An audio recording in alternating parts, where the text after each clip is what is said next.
Flip the switch. Perhaps we have sound going to the sound place. All right, very good.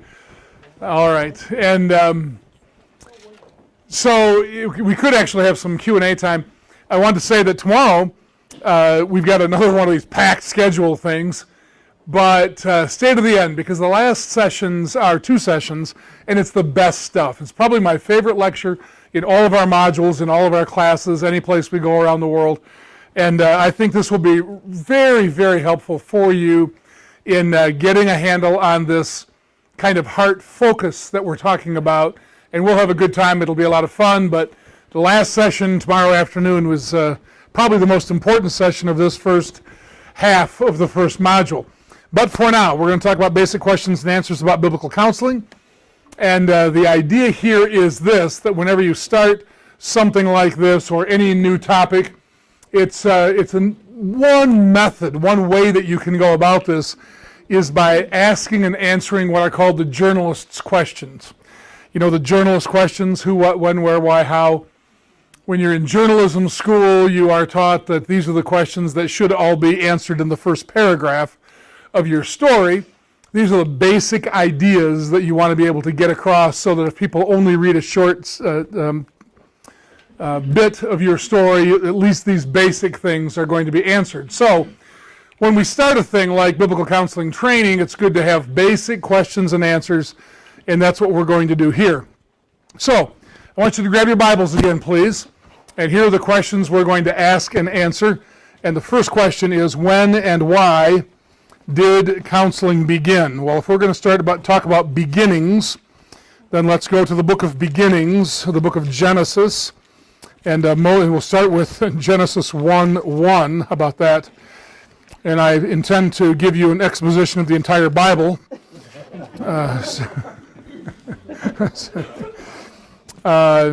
Genesis 1, and actually verse 3. And you know this very well. And this is not a seminar on creationism, but here's what it says. Verse 3, and God said, verse 6, and God said, verse 9, and God said, verse 11, and God said. And you know the story. This is the litany of creation where something comes from nothing. God creates all that there is by speaking those things into existence. So skip with me ahead over here to verse 26. And it says, then God said, let us make man in our image after our likeness. And if you have not worked on that, at some point in your life, purpose to work on that, what that means, because we surely can't unpack that here. What does it mean to be made in the image and likeness of God? In what ways are we to represent God? Verse 27, verse 20, 20, we were in 20, where were we? 27. So God created man in his own image, in the image of God he created him. Verse 28, God blessed them, and God said to them. So let's just stop there, because what God said at this moment for our purposes is not as important as that God said something to this 6th day special creation thing. Now, I want you to just think with me for a moment about what's going on here. And you all know this. God's speaking, things are coming into existence. On the 6th day, God takes some dust of the ground, he makes a man. He breathed into him the breath of life, and he became a living soul. We know that to be true. Here's the question. First question. How much time was there between the time that God took the dust of the ground and made the man and the time that he breathed into him the breath of life and he became a living soul? We don't know because the Bible doesn't tell us, right? But there was at least an instant in time where there was a man-looking thing that was not yet a man. God created this thing. Then he breathed into him the breath of life, and we don't know how long. But here's the question for all of you good Bible students. What was the position, the physical position of that man-looking thing when God made him and when God breathed into him the breath of life? What was his physical position? We assume on his back. Dead. Dead is not a physical position. What was on his back? We have been speculated. Somebody else? Maybe he was sitting down. Maybe he was leaning up against a tree. Maybe. Dust. I don't think he's in his hand. I don't know. And that's the answer. The answer is we don't know, because the Bible doesn't tell us. So we're all just guessing here.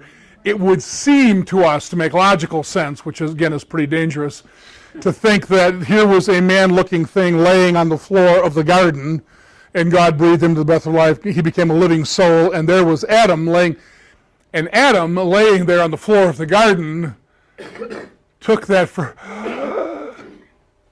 it's alive. You know, it's like, the first human breath on earth, right? And Adam kind of comes into consciousness, and Adam is laying there, and he's looking up at what? The garden, the canopy, I don't know. And we know that God made hardware. That's the outer man thing, that's the earth suit that you're walking around in, that you have on loan from God for a few years, which is in the process of decaying and pretty soon will quit working and you will assume room temperature. But for now, we have this earth suit, right, that we get to walk around in. So we know God made hardware. God also made software. And Adam came pre-installed, right? Kind of like Adam 1.0, I guess. I don't know. I don't know what God called it. But here's the tricky thing. We know Adam had intelligence, because that's one of the issues of likeness of God. He had intelligence, but we don't know what Adam knew.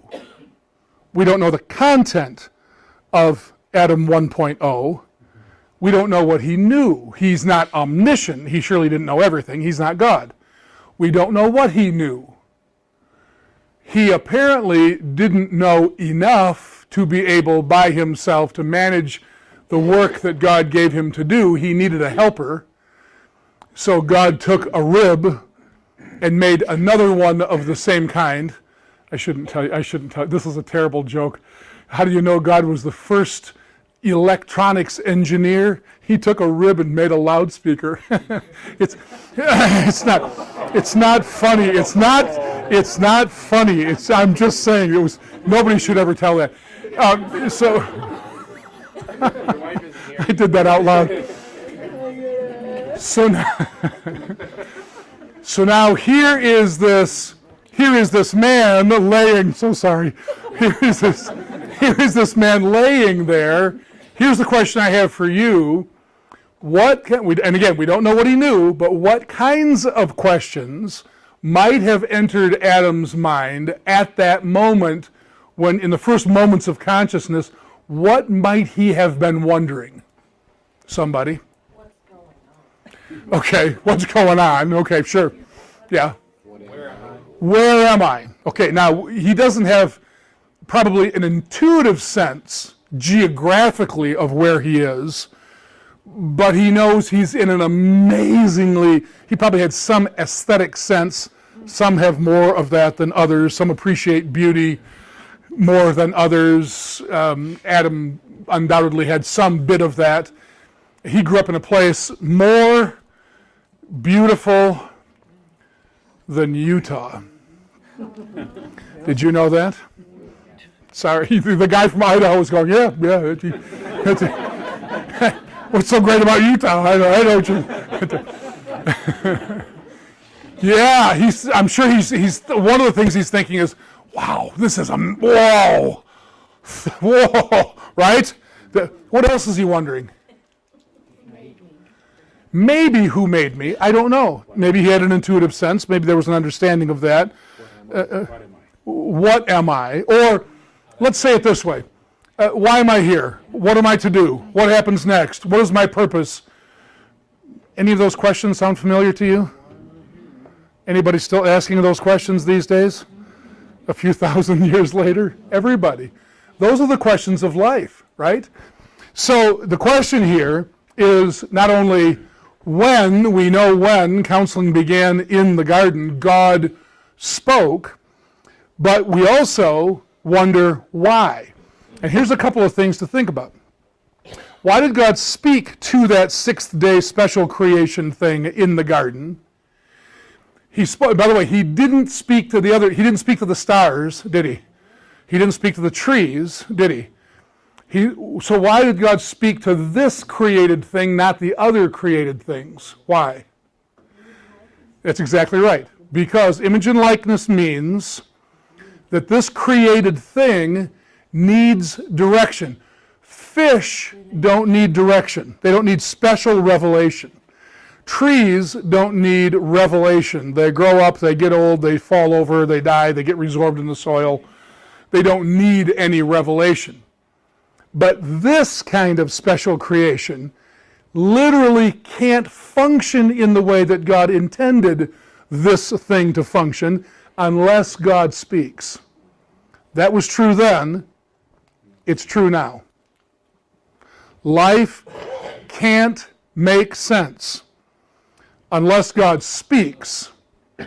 Here's the good news. God has spoken. So God has given to us direction for life so that we know how life can make sense, to give life direction, meaning, and fulfillment. And then secondly, God spoke to demonstrate that man was made to be three things. And this is unique to man from the other created things. Man was made to be, first of all, a revelation receiver. I'm using the word revelation here in the broadest possible sense, more like the word information. That is to say, man uniquely can receive information, can receive revelation in ways that other created things cannot.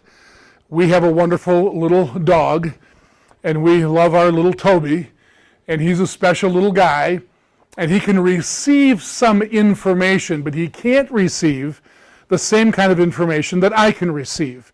I think differently than Toby thinks.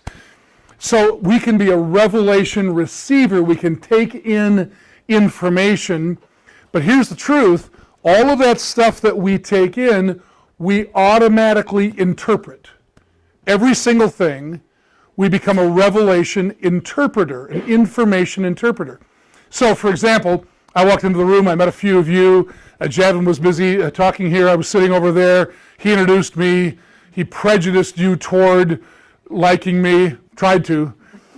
And then when I stood up, you didn't have any information except what he said and what you saw. You had some information about me. You hadn't heard me speak yet. You didn't know anything about me. And you were trying to form an opinion. And you were thinking, oh, Santa Claus. Or something. I don't know what you were thinking, but you were forming an opinion. And perhaps when I started to speak, or by the time the first session was done, maybe what you had originally thought was either confirmed, or maybe you thought differently about that. You were interpreting information as I was speaking. Paul Tripp tells a great story about his little boy when he was about 7 years old. Paul Tripp, Dr. Paul Tripp, who was a professor at that time at Westminster Theological Seminary in Philadelphia, would have students over to his house. And as is normal in the academy, the students would address him as Dr. Tripp. And so students would come over evenings, and they would be playing games and having dinner, and all the students were always calling him Dr. Tripp, Dr. Tripp. It's appropriate to be able to do that in that setting. One day the little boy's out riding his bike, and he falls and he cut his leg. And it was bleeding, and Paul ran over there to his little son, scooped him up in his arms, and noticed that he was kind of trying to hold in his tears. And Paul said, "You are being very brave." And his little son said, "Well, I was just thinking how lucky I am that my daddy's a doctor."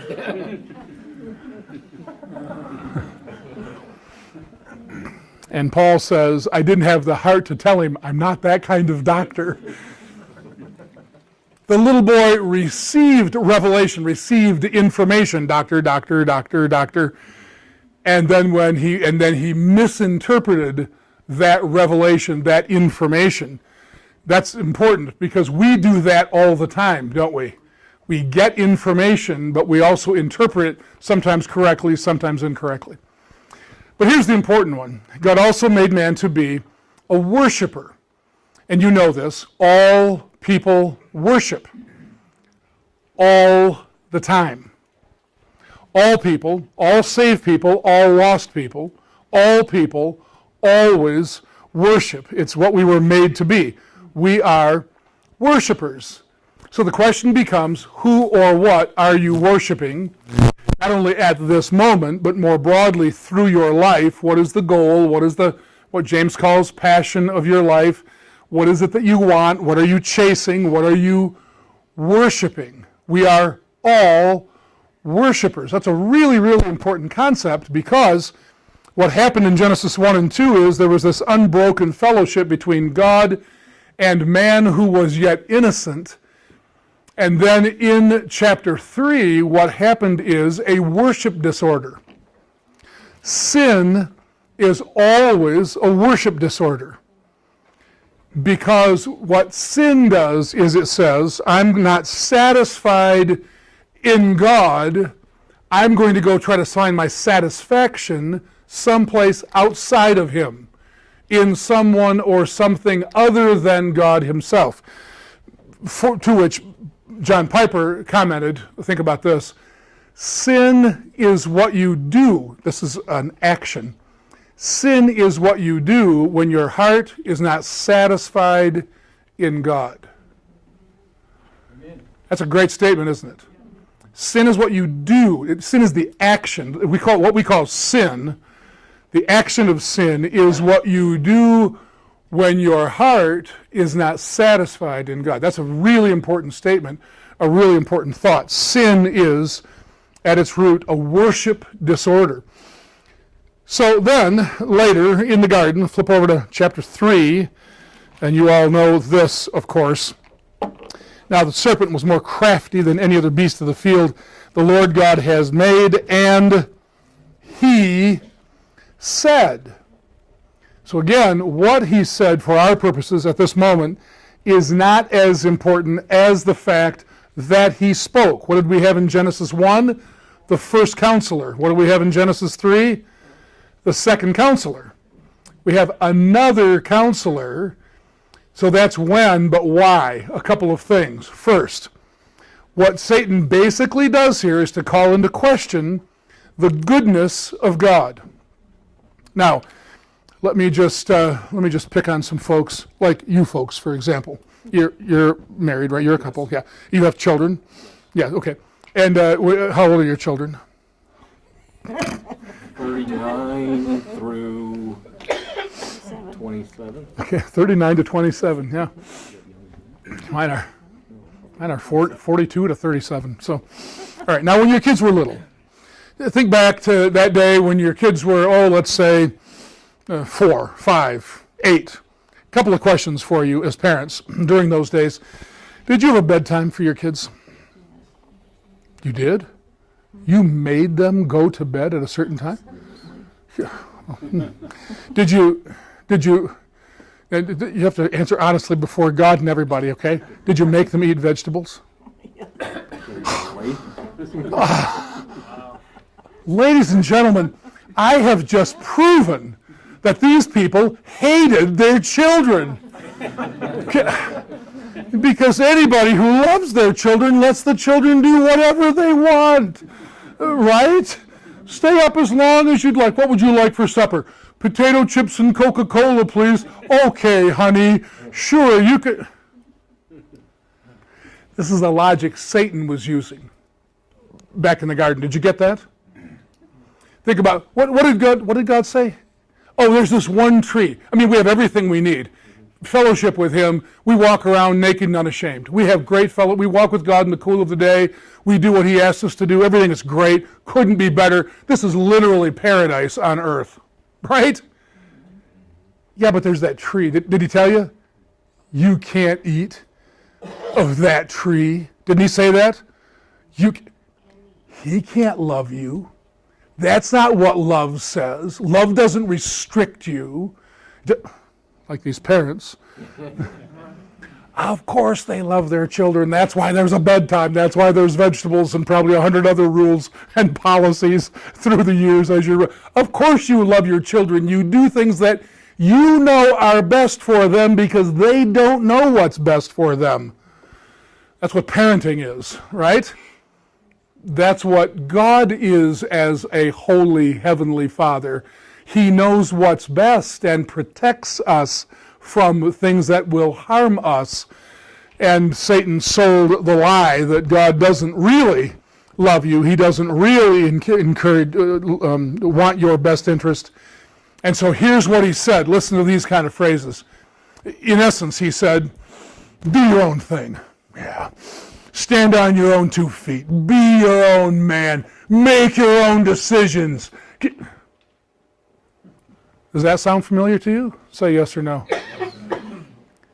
That's the cry of